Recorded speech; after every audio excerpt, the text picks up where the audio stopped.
Hello guys, good morning. Let's start our discussion.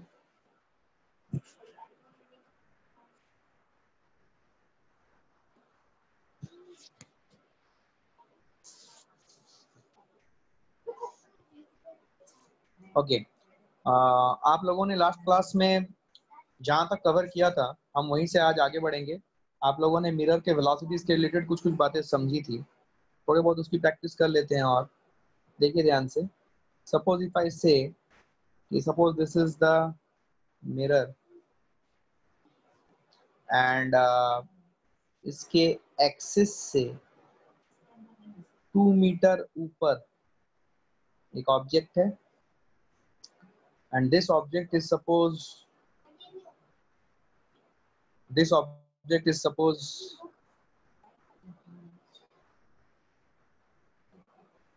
this object is suppose moving with a velocity of 5 meter per second.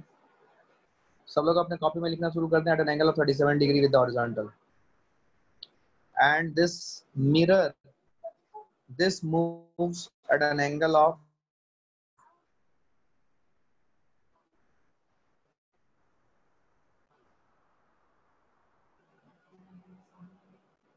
in 53 degree and this particular value 10 meter per second. ठीक है? What is the velocity of the image with respect to ground? What is the velocity of the image with respect to ground? सब लोग solve करें quickly, copy में individually solve करना start करते हैं। अगर आपको याद होगा इस वेलोसिटी के दो कंपोनेंट लेंगे, एक इस तरफ और एक परपेंडिकुलर। जो इस तरफ लेंगे वेलोसिटी कितनी होगी 5 cos 37, 5 cos 37 is 5 into 4/5 that is 4 meter per second। और जो वेलोसिटी होगी perpendicular that will B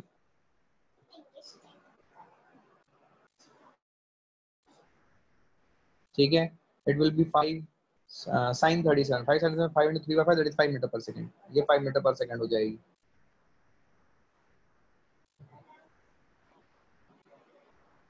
uh, 3 meter per second, sorry not 5, 3 meter per second। 5 into 3/5 ना 3 meter per second होगी वेलोसिटी। तो अब हमें इस मिरर के भी कंपोनेंट्स ले लेना है वेलोसिटीज के। जो हॉरिजॉन्टल होगा वो हो जाएगा 10 cos 53, 10 cos 10 sin 37, 10 to 3/5 that is 6 metre पर सेकंड। सब लोगों की कैलकुलेशन चल रही होगी सही से, होपफुली कॉन्सेप्ट क्लियर है तो कोई दिक्कत नहीं होगा। और ऊपर वाली velocity 10 sin 53 that is 10 into 3/5, 10 cos 53 is sin 37 and 10 sin 53, sin 53 is cos 10 to 4/5, sorry this is 8 meter per second। I hope you got this। अब अगर आप इमेज को देखोगे, इमेज भी इसी पॉइंट से स्टार्ट होगा। इसकी जो वर्टिकल वेलोसिटी रहेगी वो उसमें कोई बदलाव नहीं। मिरर का जो वर्टिकल वेलोसिटी है, vertical velocity of the object will not change whether the mirror is at rest in the vertical direction or it is moving in any other direction। in the vertical direction it is at rest or it is moving। वो 3 metre पर second ही रहा, तो ये 3 metre पर second ले लिया आपने। लेकिन जो वेलोसिटी है along the axis joining the object and the image, वो हमें देखना पड़ेगा। वो देखने के लिए क्या करें, हमने लास्ट क्लास में पढ़ा था velocity of the image with respect to mirror is equal to minus velocity of the object with respect to mirror, if you remember it। and this equation is applicable only for the direction perpendicular to the mirror or along the axis। along the axis भी लिख सकते हो और perpendicular to mirror भी लिख सकते हो, right? दोनों में से कुछ भी चल सकता है, perpendicular to mirror, right? तो velocity of the image with respect to mirror क्या लिखोगे, it will be velocity of the image minus velocity of the mirror which is minus velocity of the object which is velocity of the mirror minus velocity of the object। both are defined, यहाँ पे सब कुछ defined with respect to ground है। velocity of the image with respect to mirror will be twice velocity of the mirror with respect to ground along the horizontal direction which will be 2 into 6 that is 12 plus sign के साथ minus velocity of the object। velocity of the object कितना है, वो है 4 और वो भी minus plus 4 that is 8 metre पर सेकंड से ये मूव करता हुआ नजर आ रहा है। hope you understood this। I hope सबका आंसर आया हुआ है। velocity of the image with respect to ground will be 8 meter per second। sorry ये नहीं sorry। so ये देखो, तो ये आया velocity of the image with respect to ground जो horizontal direction में आया, जो हॉरिजॉन्टल डायरेक्शन में आया वो आया इस डायरेक्शन में 8 metre per second. I hope you understood this. तो आपकी जो रिजल्टेंट वेलोसिटी होगी वो, अगर मैं एक नया व्हाइट बोर्ड लूँ, वो होगा इस तरफ 3 मीटर पर सेकेंड,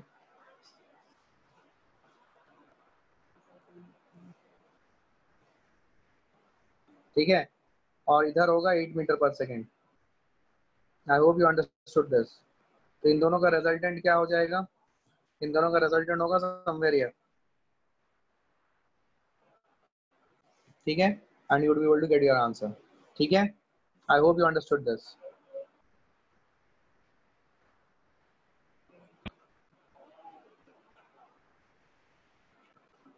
चलेगा? सो ये हो गया 3 मीटर पर सेकेंड का इधर और 8 मीटर पर सेकेंड। तो इसका जो रिजल्टेंट होगा that will be the velocity of the image with respect to ground. तो रिजल्टेंट इसका आ जाएगा, अगर आप मैग्नीट्यूड की बात करो तो v square plus 8 square, that's not a problem. 64 plus 9 that is under root of 73 meter per second. और अगर एंगल पूछ लिया जाए तो एंगल भी बता सकते हो, tan theta is perpendicular with 3/8। Non standard है लेकिन tan इनवर्स 3/8 के टर्म्स में आपका आंसर रहेगा। तो velocity of the images with respect to mirror, ये एक कॉमन सेगमेंट होता है जो जो पूछा जा सकता है। प्लेन मिरर में और कैसे सवाल आ सकते हैं? प्लेन मिरर में अभी और सवाल आएंगे नंबर ऑफ इमेजेस फॉर्म। तो नंबर ऑफ इमेजेस फॉर्म के बेसिकली अगर हम देखें तो हमारे पास parallel mirrors and non parallel mirrors, यही दो टाइप के वैरायटीज मिलेंगे, parallel mirrors and non parallel mirrors. Parallel mirrors में क्या होगा, सपोज ये एक्सिस है और हमने मान लो एक ऑब्जेक्ट रखा है यहाँ पे, और ये ऑब्जेक्ट की दूरी यहाँ से d1 है और यहाँ से 2d1 है मान लो, ठीक है। तो इमेजेस कितने बनेंगे? तो इस केस में एक्चुअली जो इमेजेस बनेंगे वो इनफाइनाइट बनेंगे। इमेजेस बनता कैसे है? ये 2d1 की दूरी है, ये मिरर 1 मान लो और ये मिरर 2 मान लो। अब आप क्या करो, मिरर 1 के थ्रू जो रिफ्लेक्शन हो रहा है उसको मैं ब्लू कलर से दिखा रहा हूँ। सो 2d1 डिस्टेंस पे दूसरे साइड में एक इमेज बन जाएगी which will be the image 1 because of reflection from the mirror 1, right. ये इमेज 1 आया, ठीक है। अब ध्यान से देखें, अब ये d1 जो दूरी सेकंड मिरर से है उसके दूसरे साइड में इमेज जो बनेगी उसको मैं येलो से दिखा रहा हूँ, ये आ जाएगी इमेज 2 बोल रहा हूँ मैं इसको, ठीक है। And it is happening because of reflection from the mirror 2। अभी ध्यान से देखो, ये जो ब्लू कलर वाला पहला इमेज बना है after reflection from mirror 1, this will serve as an object for the second mirror. तो सेकंड मिरर से इसकी जो दूरी है वो कितनी हो जाएगी? 2d1 plus 2d1 plus d1 that is 5d1। तो सेकंड मिरर से रिफ्लेक्शन के बाद जो फर्स्ट पहला मिरर का जो ऑब्जेक्ट बना, इमेज बना, पहला मिरर का पहला image, it will serve as an object for the second image for mirror 2। तो सेकंड इमेज फॉर मिरर 2 जो होगा वो होगा d1 plus 2d1 plus 2d1 5d1। तो यहाँ से 5d1 की दूरी पे यहाँ पे सेकंड इमेज बना आफ्टर रिफ्लेक्शन फ्रॉम मिरर 2, ठीक है। I hope you understood this. अभी जो ये जो अब देखो ध्यान से, अब ये जो पहला इमेज बना था after reflection from mirror 2, I hope you understanding this. पहला इमेज जो बना था, हमने इस इमेज को देख लिया, ब्लू कलर वाला इमेज को देख लिया, जो पहला इमेज बना, that will serve as an object for the number 2। Now जो पहला इमेज बना मिरर नंबर 2 से, that will serve as an object for mirror number 1। तो इसकी दूरी कितनी है? 2d1 plus d1 plus d1 4d1। तो 4d1 मिरर 1 से 4d1 टुवर्ड्स द राइट एक और इमेज बनी, दैट इज i4 सॉरी। अब ये जो i4 है, this will serve as an object for mirror number 2 and at what distance, ये समझना है। तो इट विल बी i4 कैसे बना? i4 बना 2d1 d1 d1 4d1 यहाँ से। तो अब 4d1 प्लस 7d1, तो 2 से 7d1 पे i4 लोकेटेड है। तो इसका जो इमेज बनेगा वो 2 से लेफ्ट हैंड साइड 7d1 पे बनेगा, that will be the mirror image number 5 suppose. और इस तरीके से ये प्रोसेस चलता रहेगा। तो आप बेसिकली ये प्रोसेस कंटिन्यू करोगे, जितने भी इमेजेस बने that will be the number of images. अब क्वेश्चन ये है कि ऐसे अगर इमेजेस बनाने पड़ेंगे तो it will take a large amount of time. तो कॉन्सेप्चुअली हम इस सवाल को कैसे करेंगे? कॉन्सेप्चुअली इस सवालों को सॉल्व करने के लिए आपको करना क्या पड़ेगा? आपको दोनों इमेज मिरर की नामकरण करनी है 1 and 2। 1 पे पहला रिफ्लेक्शन के बाद जो इमेज बन रहा है वो बन रहा है 2D1 पे, मैं सिर्फ 2 लिख रहा हूँ, और 2 पे रिफ्लेक्शन के बाद जो बन रहा है वो बन रहा है 1D1 पे। यस, अब आप क्या करें, 1 पे जो सेकंड रिफ्लेक्शन होगा, ठीक है, अब देखो ध्यान से, ये 2 और 1 किया आपने, ये ऐसे क्रिस क्रॉस किया। क्रिस क्रॉस का मतलब क्या, अब देखो मिरर 1 और मिरर 2 के बीच की दूरी कितनी है, 2D1 + D1 दैट इज 3। तो 2 से 3 जोड़ो तो इधर 5 आ जाएगा, 1 से 3 जोड़ो तो इधर 4 आ जाएगा। तो सेकंड सॉरी सो जो मिरर नंबर 1 पे रिफ्लेक्शन के बाद जो सेकंड इमेज बनी उसकी दूरी कितनी थी, उसकी दूरी थी 4D1। ये देखो, ये सेकंड इमेज बनी थी, देखो तुमको याद अगर होगा क्या, ये कितने दूरी पे आया था, D1 + 2D1 that is the distance between the two mirror 1 and 2 plus I2 की distance from the mirror, I2 was the image, तो वो था D1। तो 2D1 + D1 + D1 4D1, तो क्या 4D1 डिस्टेंस पे I4 बना हुआ होगा, देख वही आ रहा है यहाँ पे 4। मैंने D1 D2 हटा दिया, D1 हटा दिया था, तो ये 4D1 ही है, याद रखना, ठीक है, सिर्फ अपना काम छोड़ा करने के लिए। अब जो सेकंड मिरर पे रिफ्लेक्शन के बाद जो सेकंड इमेज बन रही है वो कितनी दूरी पे बन रही है, let's try to see this, ठीक है, वो कितनी दूरी पे बन रही है, वो निकालने के लिए क्या करना पड़ेगा, सेकंड मिरर पे रिफ्लेक्शन के बाद तो वो आएगा, ये जो I1 बना था याद करो, ये I1 कितनी दूरी पे है सेकंड मिरर से, 2D1 + D1 + 2D1 5D1। तो I3, ये I3 जो है, जो सेकंड इमेज बनी थी आफ्टर रिफ्लेक्शन फ्रॉम मिरर 2 और जिसके लिए ऑब्जेक्ट थी I1, क्या वो भी 5D1 पे बनी थी, देखो यहाँ पे 5 आ रहा है, इसका मतलब हमारा कॉन्सेप्ट बिल्कुल सही है। फिर से ऐड करो, क्या ऐड करो, distance between the two mirror 3, तो ये आएगा 7, 4 और 3, और 5 और 3 आएगा 8। क्या मेरी बात समझ में आ रही है? अब लॉजिकली सोचो कि अगर मैं मिरर 1 पे रिफ्लेक्शन देखूंगा, ठीक है, मिरर 1 पे रिफ्लेक्शन देखूंगा, तो मिरर 1 पे रिफ्लेक्शन देखूंगा तो थर्ड इमेजेस मिरर 1 पे रिफ्लेक्शन के बाद बनेगी वो 8D1 पे बनेगी, अगर वही लॉजिक को हम आगे बढ़ाएं।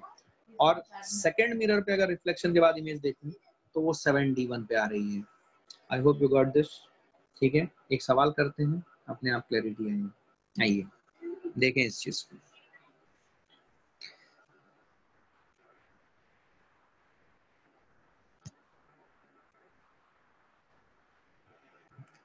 I just want to have a discussion. Who is this Galaxy M30?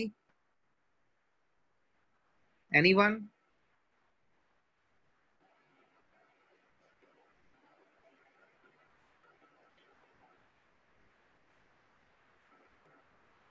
Galaxy M30. Who is this person? Galaxy M30s. Who is this person? Sorry. चलो. I don't know him. Okay. Now एक सवाल लेते हैं, देखो ध्यान से। Suppose मैं आपको दो प्लेन मिरर देता हूं और एक ऑब्जेक्ट देता हूं यहाँ पे। ऑब्जेक्ट की दूरी मिरर नंबर 1 है ये, और ये मिरर नंबर 2 है। ऑब्जेक्ट की दूरी मिरर नंबर 1 से है 3 मीटर सपोज,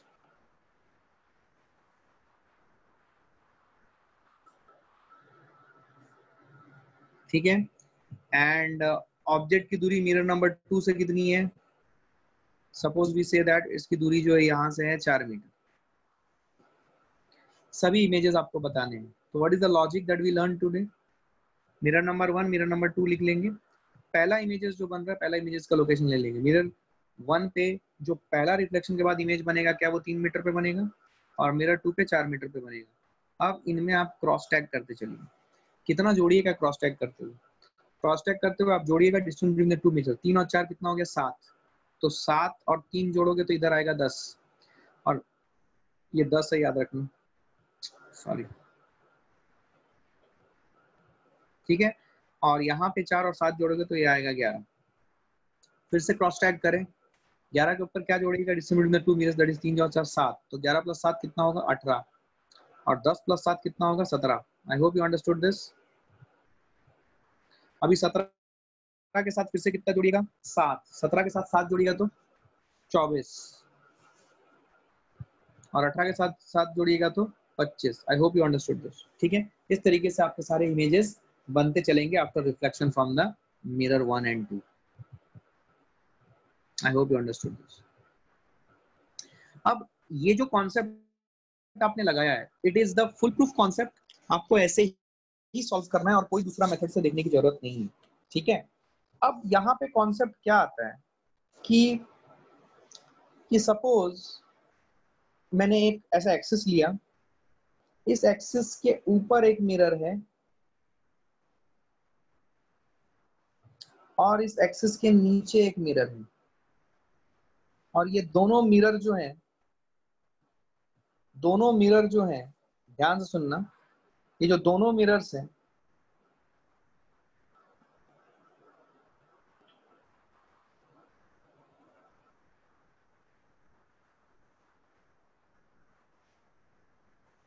ये जो दोनों मिरर्स हैं ये इस एक्सिस के जस्ट नीचे है।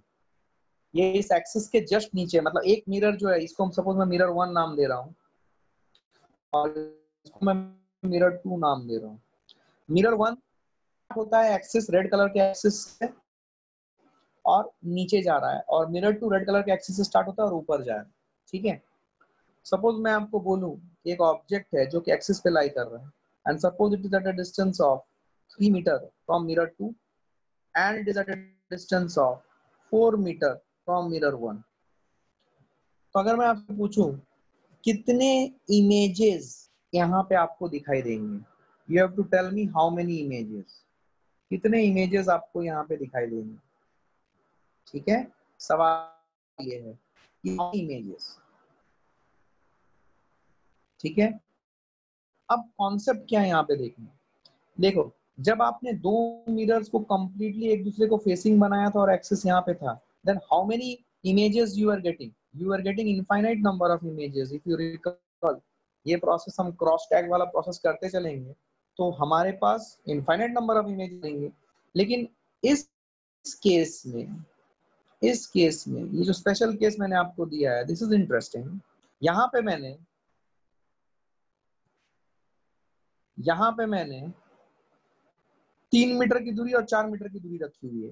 तो यहाँ पे जो नंबर ऑफ इमेजेस बनेंगे, कितने इमेजेस बनेंगे, that is what we need to understand. इसके लिए हमें रे डायग्राम की समझ होनी चाहिए। देखिए, मैंने आपको समझाया है कि ऑब्जेक्ट ओ से, मान लीजिए एक रे ऑफ लाइट मिरर 2 से टकराया, तो मिरर 2 से टकराया तो पहले हमें ऑब्जेक्ट का इमेज बना लेना पड़ेगा यहाँ पे कहीं पे।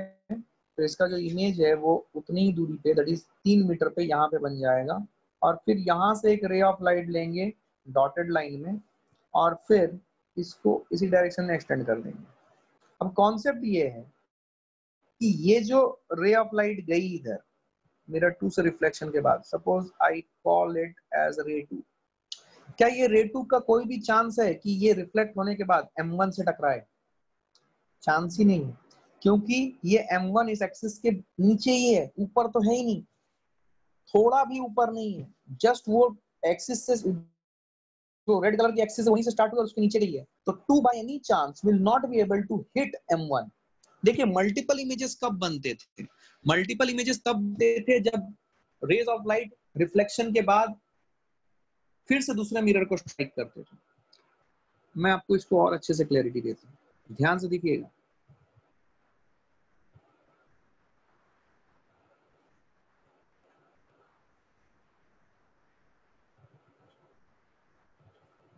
देखिए, एक रे ऑफ लाइट ऐसी गई तो ऑब्जेक्ट से उतनी ही दूरी इस साइड में इमेज बनी। ठीक है,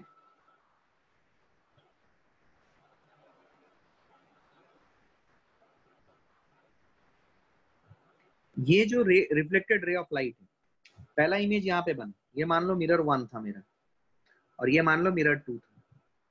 अब ये जो रिफ्लेक्टेड रे जा रही है, जो 2 को हिट कर रही है, इस मिरर 2 के लिए this 1 will serve as an object. Obviously यहां से डायरेक्टली रिफ्लेक्शन के बाद जो इमेज बनेगा वो यहां पे बनेगा कहीं पे।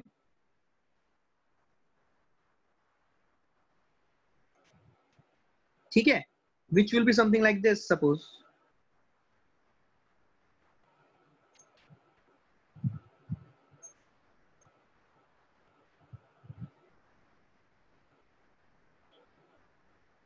समझिए इस प्रोसेस को, जब मैं बना रहा हूं तभी आपको ध्यान देना है, बन जाने के बाद आपको कुछ भी समझ नहीं आए तो जो रिफ्लेक्शन 1 के ऊपर होके फिर जो रे ऑफ लाइट जाके 2 को हिट कर रही है, ये रे ऑफ लाइट के लिए ऑब्जेक्ट बनेगा ये ग्रीन कलर वाला इमेज। तो इसकी ये इमेज की फिर से सेकंड मिरर पे रिफ्लेक्शन के बाद जो इमेज बनेगी वो बनेगी, ये इमेज की जो दूरी है इस मिरर के साथ उतनी ही दूरी इस साइड में इमेज बनेगी। I hope you are understanding this. इसलिए आपके मल्टीपल इमेजेस बन रहे हैं।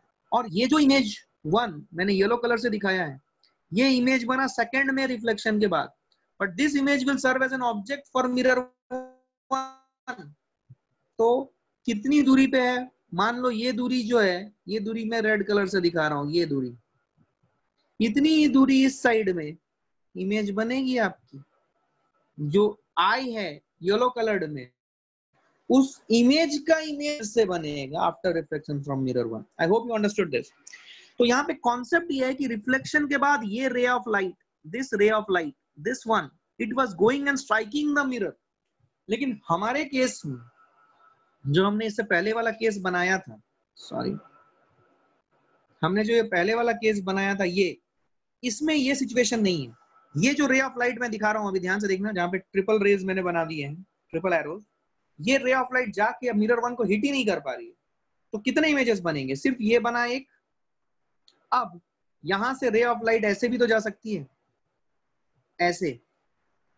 तो ऑब्जेक्ट जितनी दूरी पे है 4 मीटर, यहां पे एक और इमेज बनेगा 4 मीटर की दूरी पे।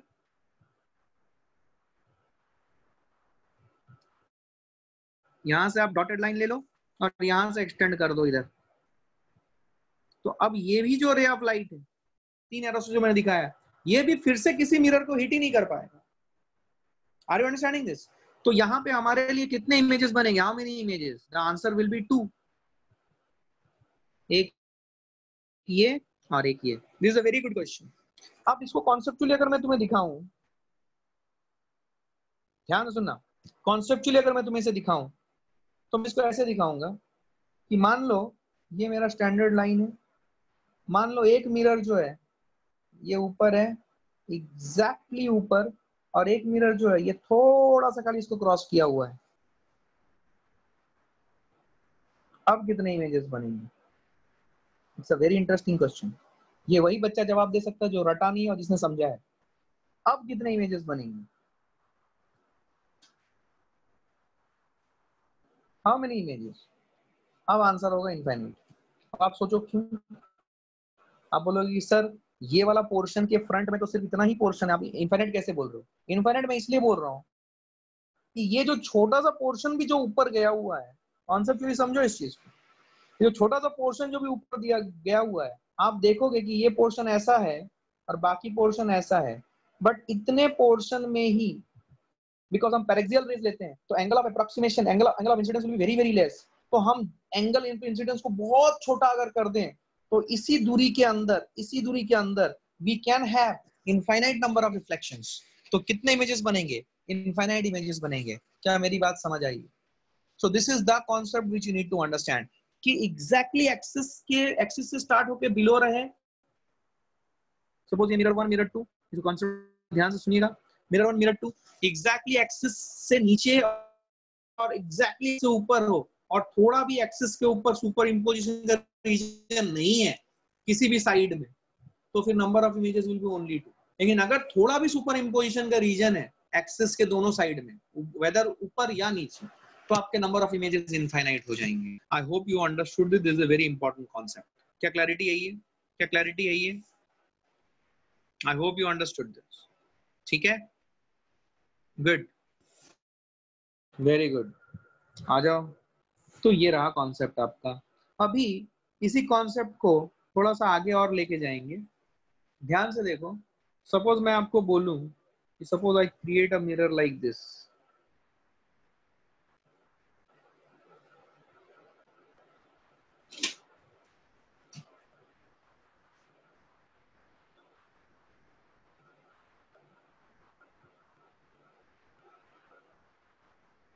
एंड सपोज एक कंस्ट्रक्शन कैसा है इस बात को समझ ले, यहाँ पे मेरा ऑब्जेक्ट है और ये जो दो भी है, ये दो परपेंडिकुलर खींचा मैंने, ये जो परपेंडिकुलर खींचा ये जस्ट इस मिरर के एज पे है, याद रखिए एज पे है,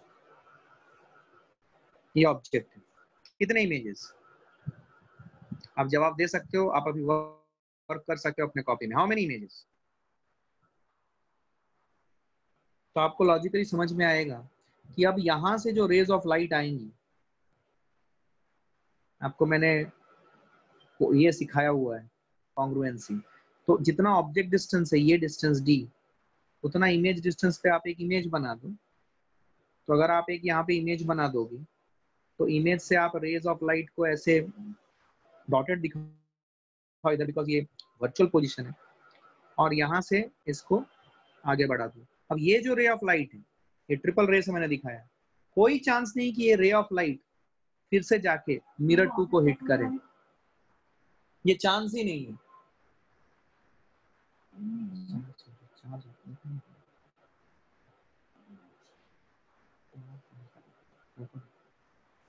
ठीक है, हाउ मेनी इमेजेस? तो M1 जो है, ध्यान से देखिएगा, M1 जो है, M1 से रिफ्लेक्शन के बाद जो रेज ऑफ लाइट जा रही है, it does not have any chance to go and hit M2, M2 को हिट ही नहीं कर सकता, क्योंकि नंबर ऑफ इमेजेस यहाँ पे कितने बनेंगे? 1 बना। सिमिलरली आप यहाँ से कोई भी रे ऑफ लाइट उठा लो, तो इमेज कहाँ पे बनेगा? इसके नीचे, वो मैं दिखा नहीं पा रहा हूँ इस डायग्राम में।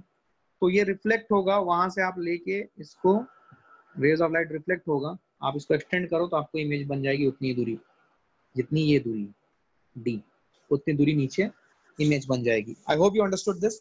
तो यहाँ पे भी नंबर ऑफ इमेजेस कितने दिखाई देंगे आपको?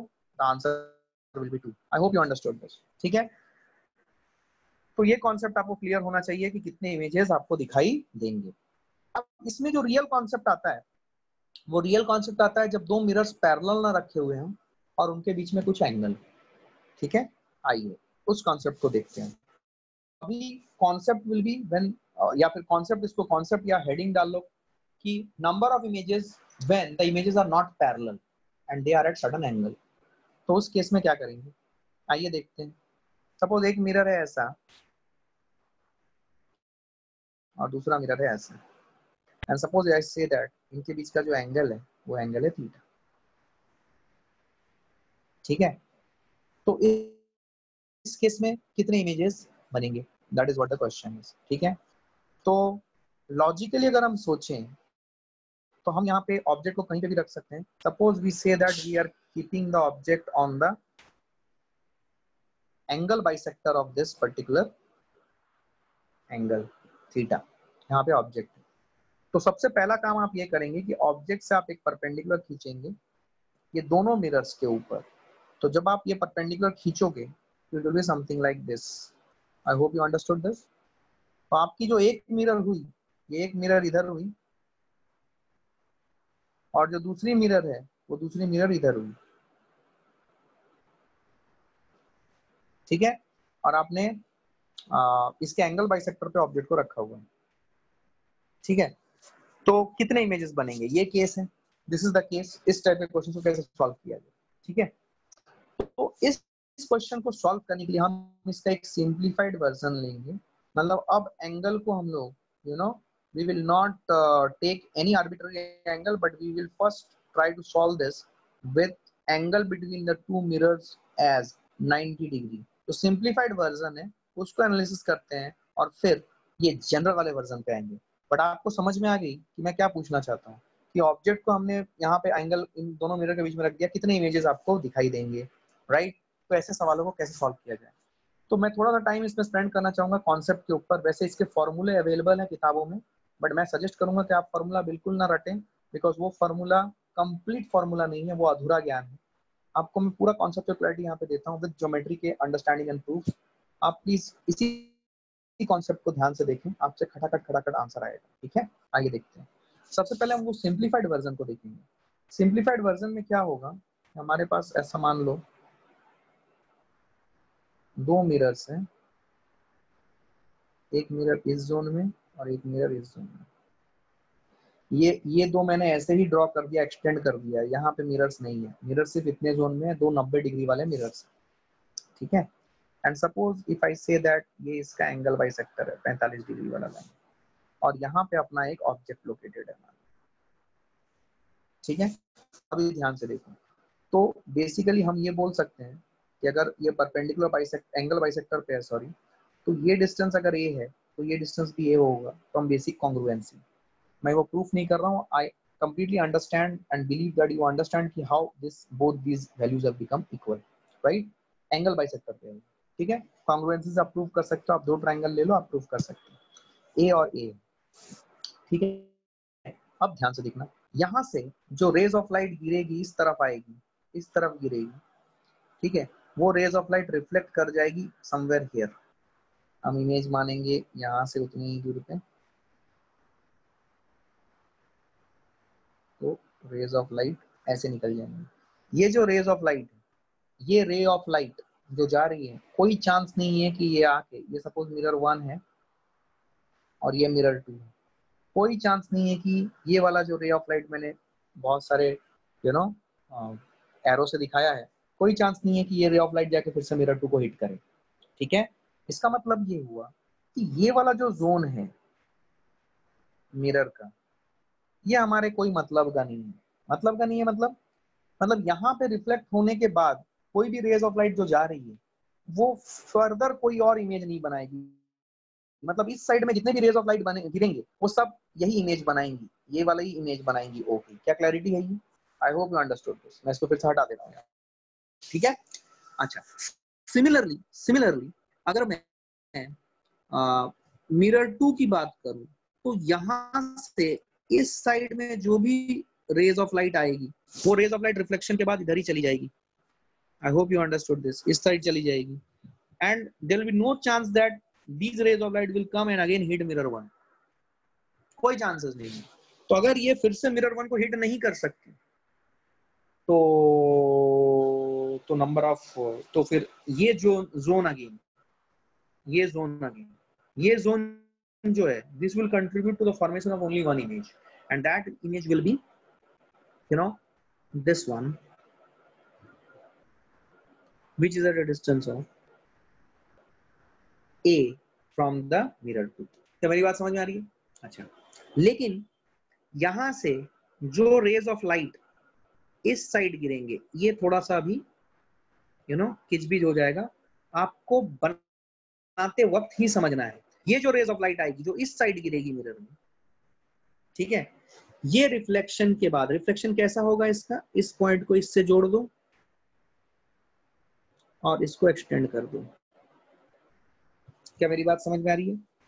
तो ये जो इस साइड रिफ्लेक्शन होके आया, ये जो इमेज, ध्यान सुनो, ये रिफ्लेक्शन होके जो आया, तो अब ये जो ऑब्जेक्ट है, ये वाला, अब ये जो इमेज बना रिफ्लेक्शन के बाद, this will serve as an object. जब रेज ऑफ लाइट ऐसे चली जाएगी, तो this will serve as an object for reflection from mirror 2।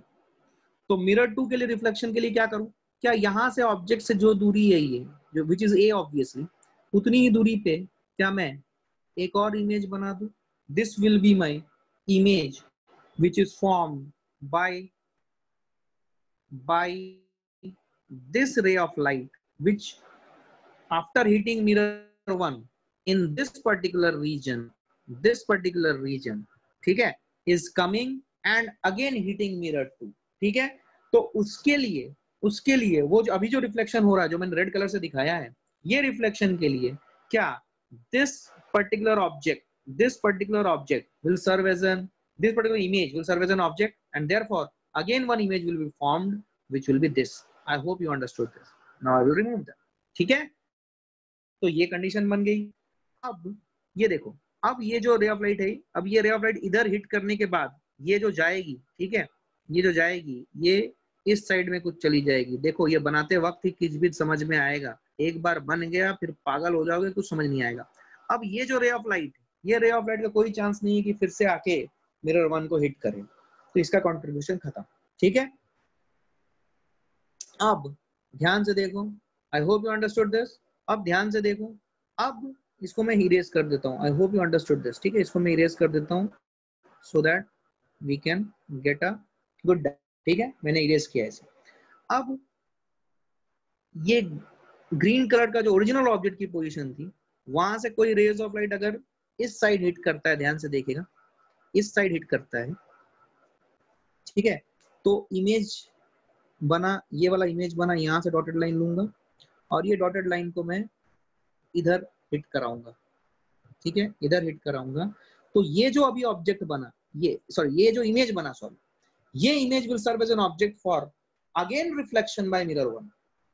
तो इसकी जो इमेज बनेगी, वो इमेज कितनी बनेगी, इसकी जो दूरी है उतनी दूरी पे यहाँ बन जाएगी, लेकिन यहाँ पे ऑलरेडी हमारा एक इमेज था, तो उस इमेज के ऊपर दूसरा ये जो इमेज अभी बनेगा वन के ऊपर रिफ्लेक्शन के बाद, वो कोइंसाइड कर जाएगा। आई होप यू अंडरस्टूड दिस। तो इसीलिए इस केस में आपके पास कितने इमेजेस बनेंगे, यहाँ पे एक इमेज बनेगा, this was the suppose first image, यहाँ पे सेकंड इमेज बनेगा, यहाँ पे थर्ड इमेज बनेगा और फोर्थ इमेज बनेगा, दो इमेजेस बनेंगे। बट ये 3 और 4 आप डिस्टिंग्विश नहीं कर पाओगे, इसलिए टोटल नंबर ऑफ इमेजेस कितने बनेंगे, 3। देखिए 3 और 4 टोटली यहाँ पे एक दूसरे के ऊपर सुपर इम्पोज हो जाएंगे, तो आप उन्हें डिस्टिंग्विश नहीं कर पाओगे। तो अगर डिस्टिंग्विश नहीं कर पाओगे तो टोटल नंबर ऑफ इमेजेस कितने दिखाई दिए, 3। तो यही आपको किताबों की फॉर्मूला में आ जाता है 360 डिग्री बाय थीटा माइनस 1। तो 360 degree by 90 is 4, 4 minus 1 is 3। तो 3 डिस्टिंक्ट इमेजेस आपको दिखाई देंगे। But I would request you कि आप किताबी मेथड से ना चलें, बिकॉज वो अधूरा ज्ञान है, फंस जाओगे अगर ऐसा एंगल लेते हो जो 360 डिग्री को एग्जैक्टली डिवाइड नहीं करता। बट इस मेथड से आपको हर बार सही आंसर मिलेगा। पहली बार समझाने के लिए मैं थोड़ा स्लो बता रहा हूँ, जब इसके क्वेश्चंस करोगे तो देखना आपसे खटाखट कैसे सवाल बनेगा। ठीक है, कोई खास बात नहीं है। I hope you understood this. इसमें अगर कोई भी डाउट डिफिकल्टीज है, आप इसको एक बार फिर से देखना and you can raise this question to me in the next class. ठीक है, याद रखना आप इस बात। ठीक है, तो ये केस हुआ।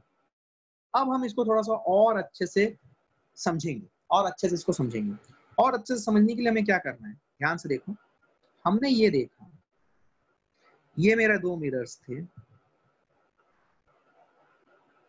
हमने ये देखा कि हमने इसके एंगल बाइसेक्टर के ऊपर रखा था।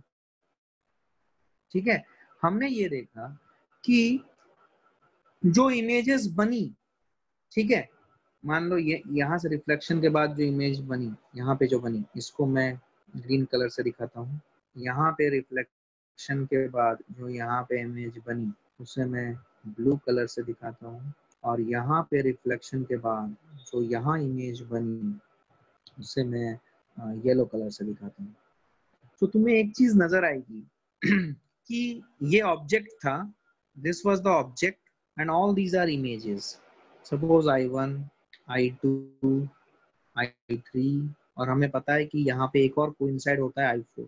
तो डिस्टिंक्ट एक ही है, बट यहाँ पे 2 कोइंसाइड होते हैं। तो हमने ये देखा, ये पाया कि ऑब्जेक्ट की दूरी जो मिरर से है, मिरर के पॉइंट ऑफ इंटरसेक्शन से है, टू बी मोर स्पेसिफिक, मान लो D, वही दूरी इमेजेस की भी आएंगी point of intersection of the mirrors. मतलब ये सारी दूरियां जो हैं, मतलब इमेज की दूरियां from the point of intersection of the mirrors and object की दूरी from the point of intersection of the mirrors, ये सब सेम है।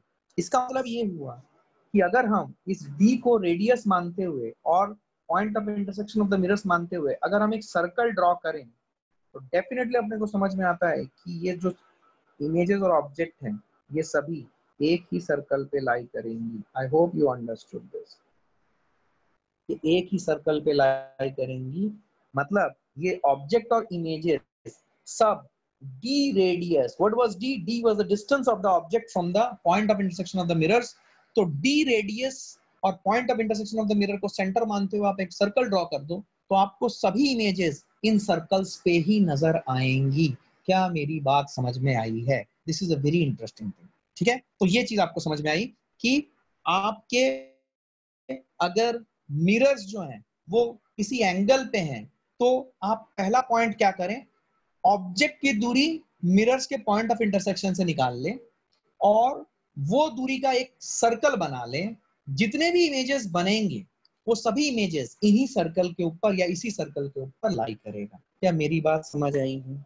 This is a very interesting thing. ठीक है, तो आपने क्या समझा? इसको बोलते हैं सर्कल मेथड, इसको बोलते हैं सर्कल मेथड। आप लोग अपना नोट्स लो, मैं फिर से रिपीट कर रहा हूँ, मैं ऐसे लिखाऊंगा नहीं। मैं ये बोलना चाहता हूँ कि जब मिरर्स किसी एंगल पे हो विच is not 0 degree, in that case find out the distance of the object from the point of intersection of the mirror, take that distance as the radius of a circle and the point of intersection of the mirror as the center of the circle and draw a circle. So the position of the object and all the images that will be formed because of reflection from these two mirrors which are at certain angle theta will all be lying on the circle that you have just drawn.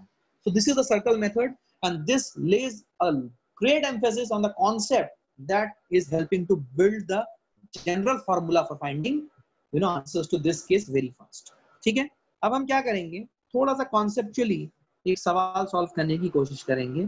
आइए, suppose मैं आपको बोलता हूं कि suppose we are having two mirrors and suppose they are at an angle of 60 degree. 60 degree ले लो, इनके बीच का angle कितना है? 60 डिग्री। और इसके एंगल बाइसेक्टर पे आप एक पॉइंट ले लो which is the object, and suppose if I say that the distance between the point of intersection of the mirror and the object is d, तो d रेडियस मानते हुए, d को radius मानो, अभी आपको सिखाया मैंने, and point of intersection of the mirror को सेंटर मानते हुए आप एक सर्कल ड्रॉ करोगे। तो जो सर्कल ड्रॉ करोगे, let me draw that circle for you. ऐसे मैंने ड्रॉ किया इस सर्कल को।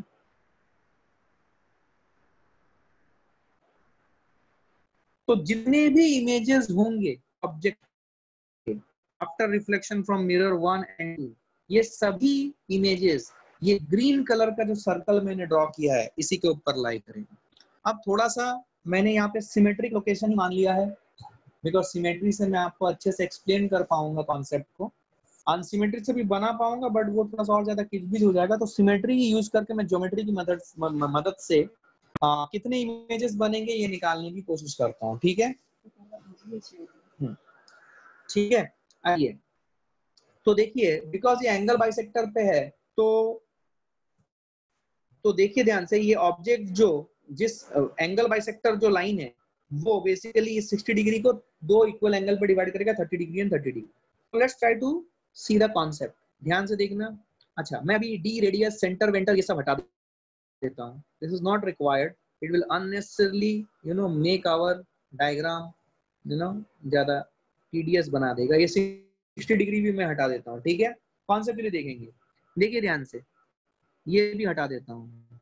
तो हमें क्या समझ में आया? हमें ये समझ में आया कि ये एंगल 30 डिग्री है। If this angle is 30 degree, तो जो इमेज बनेगा, अगर हमें कॉन्ग्रुएंसी का सहारा हम लेते हैं, तो जो इमेज बनेगा वो इमेज भी यहाँ से एक लाइन खींचूंगा मैं 30 डिग्री पे, ये 30 डिग्री पे पहला इमेज बनेगा आफ्टर रिफ्लेक्शन फ्रॉम मिरर 2। ठीक है, अच्छा, सिमिलरली मिरर 1 पे रिफ्लेक्शन के बाद कहाँ पे बनेगा? 30 डिग्री पे बनेगा। 30 डिग्री पे बनेगा मतलब अगर आप लॉजिकली समझ जाओगे इस चीज को, ये देखो, बिकॉज ये 60 डिग्री और ये 30 डिग्री है तो ये 90 डिग्री होगा, राइट? ये दो मिरर के बीच का एंगल 60 डिग्री है और रेड कलर और ब्लैक कलर के बीच का एंगल 30 डिग्री है, तो 60 + 30 90 डिग्री है। तो ये बिकॉज 30 डिग्री था तो ये भी यहाँ 30 डिग्री होगा, राइट? मिरर 1 से ऑब्जेक्ट की एंगल जो है 30 डिग्री, तो इमेज की भी एंगल 30 डिग्री होगी। तो इसको मान लो मैं इमेज 1 नाम देता हूँ और ये मेरा होता है image 2। This is my image 2। Clear है? यहाँ पे इमेज बनना, ठीक। अब मिरर 2 से रिफ्लेक्शन के बाद जो इमेज बना, it will serve as an object for mirror 1। तो मिरर 1 के लिए अगर ऑब्जेक्ट बनेगा, ध्यान से देखो, ये जो I1 है, ये I1 मिरर 1 से कितना एंगल बना रहा है? बोलना पड़ेगा तुम, कितना बना रहा है? ये जो I1 है ये मिरर 1 से कितना एंगल बना रहा है 90 डिग्री, तो 90 डिग्री बना रहा है तो इमेज कहाँ पे बनेगा, इसी लाइन को एक्सटेंड कर दो, तो जो इमेज बनेगा of I1 after reflection from mirror 1। I1 जो है वो सेकंड पे रिफ्लेक्शन के बाद इमेज बना, बट वो 1 पे रिफ्लेक्शन के बाद जो इमेज बना सेकंड के रिफ्लेक्शन के बाद, that will serve as an object for reflection from 1। तो यहां पे मान लो मैं इसको बोलता हूं I3, ठीक है। और ये जो I2 बना which is reflection from mirror 1, this will serve as an object for reflection from mirror 2। और वो कितने एंगल पे है, वो है I2 is at what angle from mirror to 90 degree. तो जो इमेज बनेगा I2 का वो यहाँ पे बनेगा, right. Let us name it as I4। हम सब देख रहे हैं एक एक करके, मैं जब एक्सप्लेन कर रहा हूं तभी आपको समझ में आएगा, ऐसे में आपको समझ में नहीं आएगा। Please understand what I am saying. अब ये जो I4 है, this I4 which is after reflection from mirror 2, this will serve as an image for reflection by mirror 1। yes, और ये एंगल कितना है, ये एंगल है 150 डिग्री बना रहा है, 150 डिग्री बना रहा है। या फिर ये ब्लैक कलर के लाइन को अगर मैं एक्सटेंड कर दूं ऐसे, तो ये एंगल कितना है 30 डिग्री। तो ये जो मिरर के साथ रिफ्लेक्शन होगा ये 30 डिग्री पे है, तो इसका इमेज कहाँ पे बनेगा, इसका इमेज बनेगा यहाँ से इस साइड कहीं पे, and let us say it as I5 and it will be at an angle of 30 degree। I hope you got this। अब ये जो I3 बना, this I3 this is after reflection from mirror 2 बना, ठीक है। तो this I3 will serve as a object for mirror 1। तो इसका जो इमेज बनेगा, ठीक है, ये इमेज कहां पे बनेगा, ये वही कितने एंगल पे है ये, this will be at an angle of 60 degree. तो 60 डिग्री पे इमेज बनेगा, तो 60 डिग्री पे इमेज बनेगा, तो ध्यान से देखो ये जो फाइनल इमेज बनेगा I5 और I6 ये यहाँ पे कोइंसाइड हो जाएंगे, अगर तुम्हारी बुद्धि चल रही है। इसको ध्यान से अपने कॉपी में एक बार बनाना, ठीक है। तो कितने इमेजेस बने, ध्यान से देखो कितने इमेजेस बने। तो यहाँ पे जो इमेजेस बने वो बने, ये देखो I1, I2, I3, I4, I5, I6। But distinct images कितने बने, तो बने कितने डिस्टिंक्ट इमेजेस, देखो ऑब्जेक्ट तो 1 है, 1 2 3 4 5 6 इमेजेस बने, बट डिस्टिंक्ट कितने इमेजेस बने, ये देखो I2 1 है, I3 2 है, 1 2, I5 I6 3 4, I4 5, I1 6, 6 images बने। बट डिस्टिंक्ट कितने इमेजेस बने, डिस्टिंक्ट इमेज 5 बने, बिकॉज I6 और I5 तो एक दूसरे के ऊपर कोइंसाइड कर रहे थे। तो डिस्टिंक्ट इमेजेस कितने बने, distinct images is 5, total number of images 6, but distinct कितने हैं 5, अगर हम ऑब्जेक्ट को छोड़ दे। ठीक, आई होप यू गॉट दिस। इस पर्टिकुलर केस में अगर आप देखोगे, आपके जो भी इमेजेस बन रहे हैं वो एक हेक्सागन के ऊपर लाई कर रहे हैं, जिसके सारे वर्टाइसेस सर्कल के ऊपर लाई कर रहे हैं, एक शानदार हेक्सागन के ऊपर। Are you understanding this?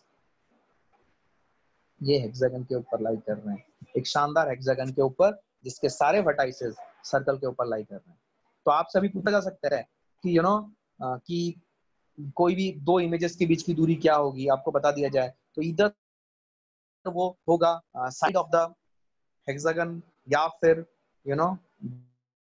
Diagonal of the hexagon, depending upon the requirement. ठीक है, वो आपको बता दिया जाएगा, बट वो काफी उम्दा सवाल होगा, ऐसे सवाल आने के चांसेस थोड़े कम है।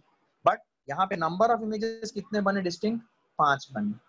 अभी देखो ये तो 60 था, हमने सिमेट्री ले ली, तब भी अपने को इतना अकल लगाना पड़ा इसको सॉल्व करने के लिए। तो इसको मतलब इसको सॉल्व करने के लिए कोई शॉर्टकट तरीका होना चाहिए। शॉर्टकट तरीका क्या होगा, वही जो हमने पैरेलल मिरर के लिए यूज किया था। ठीक है, अगर टोटल नंबर ऑफ इमेजेस बोले तो ये they are asking distinct images, कुछ ना बोल रहे तो they are asking distinct images. ठीक है, और अगर ऐसा बोल दे कि what is the total number of images even if there is overlap, तब आपका आंसर आएगा ओवरलैप कंडीशन को लेते हुए। ठीक है, अगर सिर्फ पूछा है नंबर ऑफ इमेजेस तो they mean number of distinct images. ठीक है, गुड। तो इस सवाल को कैसे सॉल्व करें, अभी देखो ये जो चीज है, ये जो चीज हमने पूरा लॉजिक लगाया, ज्योमेट्री अप्लाई की और आंसर लाया, बट हर बार हर एक एंगल के लिए करते चले it is going to take a lot amount of time. तो इसके लिए शॉर्टकट क्या है? शॉर्टकट ये है कि आप क्या करो, फिर से दो मिरर का नामकरण करो 1 2।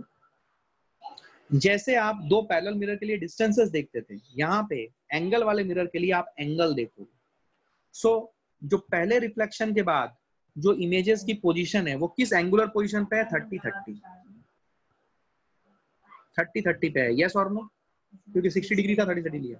अब आप इसमें जोड़िए क्या, आप फिर से वो क्रॉस टैग वाला लोगे, लेकिन जोड़ेंगे क्या? जोड़ेंगे वो angle which is the angle between the two mirrors. दो मिरर के बीच का एंगल कितना? 60। 30 के साथ 60 जोड़े 90, 30 का 6 से जोड़े 90, फिर से जोड़े, क्रॉस टैग करें 150 और 150। फिर से अगर आप जोड़ेंगे तो इधर आ जाएगा 210, इधर भी आ जाएगा 210। जहां पे वैल्यूज 180 या उससे ज्यादा हो गई वहीं पे रुक जाना है, उसके आगे नहीं जाना है। और जो वैल्यू 180 के बराबर या ज्यादा आई उसे कंसिडर भी नहीं करना। अब आप ध्यान से देखिए कितने इमेजेस आप बन रहे हैं। मैं उसको अलग कलर से मार्क करता हूं। 1 2 3 4 5 6। जितने डिस्टिंक्ट एंगल्स आ रहे हैं 180 या उससे ज्यादा वैल्यूज को छोड़ के उतने नंबर ऑफ इमेजेस बन रहे हैं आपके। कितने नंबर ऑफ इमेजेस बने? 6। बट अभी भी चेक करना शेष है, बाकी है कि क्या कोई दो इमेज कोइंसाइड करेगा ही। उसका तरीका ये है कि जो फाइनल इमेजेस की लोकेशन आ रही है, angular location for reflection from mirror, उनको जोड़ो और उनके साथ एंगल बिटवीन द मिरर जोड़ दो। मिरर का एंगल कितना लिया था? 60। अगर ये पूरा सम 360 के बराबर आ रहा है, किसके बराबर? 360 के बराबर, इसका मतलब ओवरलैप है। इसका मतलब ओवरलैप है। और अगर फाइनल इमेजेस की location living the 180 degree angle and greater than it, अगर वो उनका sum plus angle between the mirror अगर 360 डिग्री से के बराबर, सॉरी 360 डिग्री के बराबर नहीं आ रही है, तो उस केस में आपका ओवरलैप नहीं है। तो इस पर्टिकुलर केस में आप देखो 150 plus 150 plus 60 is becoming equal to 360 degree. इसका मतलब ओवरलैप है। तो ओवरलैप है अगर, तो total number of distinct images कितने होंगे? 6 में से 1 हटा दो, 5। तो योर आंसर इज 5। क्या मेरी बात समझ में आई? तो this is what is the concept. जब पैरेलल मिरर थे तो आप distance between the two mirror ले रहे थे, जब एंगुलर पोजीशन पे मिरर होगा तो आप angle between the two mirrors लोगे। क्या मेरी बात समझ में आई है? This is a very important फंडा। एक सवाल बनाते हैं, अपने आप क्लैरिटी आएगी। ठीक है, आइए एक सवाल बनाते हैं, अपने आप क्लैरिटी आएगी आपको। देखिए ध्यान से। सपोज मैं आपको बोलता हूँ कि दो मिरर है और दो मिरर के बीच का एंगल मान लो है 70 डिग्री और अनसिमेट्रिकली लोकेटेड है ऑब्जेक्ट। मान लो एक का एंगल है 30 डिग्री और एक का एंगल है 40 डिग्री। ठीक है, ये मिरर 1, ये मिरर 2। चलिए मिलके करते हैं। मिरर 1 मिरर 2, एक एंगल आएगा 30 डिग्री पे मिरर 1 पे और मिरर 2 पे बनेगा 40 डिग्री पे। अब इसमें क्रॉस टैगिंग करते हैं। कितना ऐड करेंगे? 70। 30 और 70 100, 40 और 70 110। फिर से जोड़ेंगे, फिर से जोड़ेंगे 110 और 70 180। 180 या उससे ज्यादा कंसीडर नहीं करने का याद रखिएगा। 100 और 100 और 70 170। अब इसके आगे जो भी जोड़ोगे तो 180 और 70 आ जाएगा 250 और इधर आ जाएगा 170 और 80 240। नहीं 170 और 70 240। तो ये भी कंसीडर नहीं करना, ये भी कंसीडर नहीं करना, 180 कंसीडर करना। तो नंबर ऑफ इमेजेस कितने बने? ध्यान से देखना, 1 2 3 4 5। क्या यहाँ पे क्या यहाँ पे ओवरलैपिंग होने की संभावना है? तो 1 पे जो फाइनल इमेज है वो 170 पे 170 लिखो। 2 पे जो फाइनल इमेज है वो है सॉरी 2 पे जो फाइनल इमेज है वो है 100। 100 जोड़ो and angle between the two mirror 70 जोड़ो। तुमको दिख रहा है कि this is not equal to 360 degree. इसका मतलब यहाँ पे ओवरलैप नहीं है, overlap is absent here, overlap नहीं है। तो टोटल नंबर ऑफ इमेजेस कितने बने? 5। क्या मेरी बात समझ में आई? तो ऐसा कोई भी angle between the two mirror दे दिया जाए और एंगल बाइसेक्टर पर रखे, सिमेट्रिकली लोकेटेड रखे या अनसिमेट्रिकली लोकेटेड रखे, कोई फर्क नहीं पड़ता, आप अपना आंसर दे सकते हो। एक और सवाल बनाएंगे ऑब्ट्यूज एंगल के साथ। Let us take it, suppose हम एंगल बिटवीन द मिरर लेते हैं 130 डिग्री एंड सपोज एंगल लेते हैं, एक एंगल लेते हैं 80 डिग्री और एक लेते हैं 50। ये मिरर 1, ये मिरर 2। चलिए क्रॉस टैगिंग करते हैं, 1 2, एक का कितना एंगल बन रहा है 80, दूसरे का कितना 50। क्रॉस टैग करें, क्रॉस टैग करोगे तो 80 के साथ कितना जोड़ोगे 130, 130 और 80 210, 130 और 50 180। आप ना ही इसको कंसीडर कर सकते हो ना ही इसको कंसीडर कर सकते हो, तो ओनली 2 इमेजेस आर पॉसिबल। अभी आप देख लो कि 80 प्लस 50, मैंने सही किया, 130 था ना, 50 तो 180, 80 और 130 210 सही है। तो 80 प्लस 50 प्लस 130 क्या ये आता है 260, which is not equal to 360। क्या मेरी बात समझ में आई है?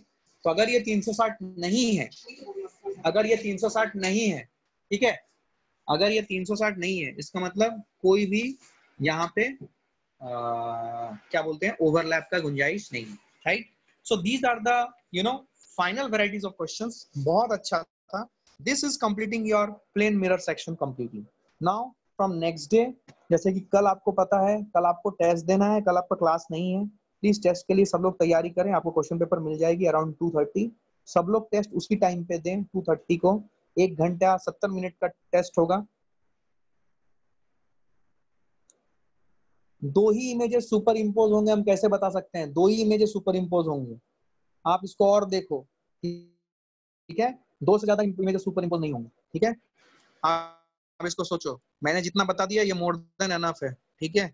इतना आपको किताबों में भी नहीं मिलता, डायरेक्टली ये फॉर्मूला लिखा के दे देते हैं अच्छी किताबों में कॉम्पिटेटिव की, ठीक है। 2 से ज्यादा इमेज सुपर इम्पोज नहीं होंगे। आप 60 वाला मैंने करके दिखाया, आपको समझ में आया, उससे ज्यादा इमेजेस आप लोगे भी नहीं, क्योंकि मिरर के इमेजेस जो बनेंगी वो मिरर के सिल्वर साइड में आ जाएंगी। मैं दे रहा हूँ एक, याद रखना कि जो आपने 60 डिग्री पे निकाला था फाइनल इमेजेस के पोजीशन, उसके बाद फर्दर इमेजेस आपको लेना ही नहीं है, क्योंकि आपके जो इमेज ऑब्जेक्ट इमेजेस जो ऑब्जेक्ट बनेंगे वो इमेज के सिल्वर साइड में आ जाएंगे। तो सिल्वर साइड में आ जाएंगे तो फर्दर रिफ्लेक्शन होगा ही नहीं, तो एक जगह पे आपको आके रुक जाना पड़ेगा यहाँ, ठीक है। So you need to understand this. इसीलिए जब 2 पैरेलल मिरर्स होते हैं तो वहां पे images, number of images infinite, लेकिन जब 2 एंगुलर पोजीशन पे मिरर होते हैं तो वहां पे नंबर ऑफ इमेजेस फाइनाइट ही होते हैं, इनफाइनाइट नहीं होते, ठीक है। और अगर फाइनाइट है तो number of images super impose जो होंगे वो लिमिटेड, एक ही होगा, उससे ज्यादा नहीं होगा, ठीक है। Okay, so guys, I hope you enjoyed the session today and we will continue our discussion from Wednesday. कल टेस्ट है, टेस्ट के लिए तैयारी करें, ठीक है।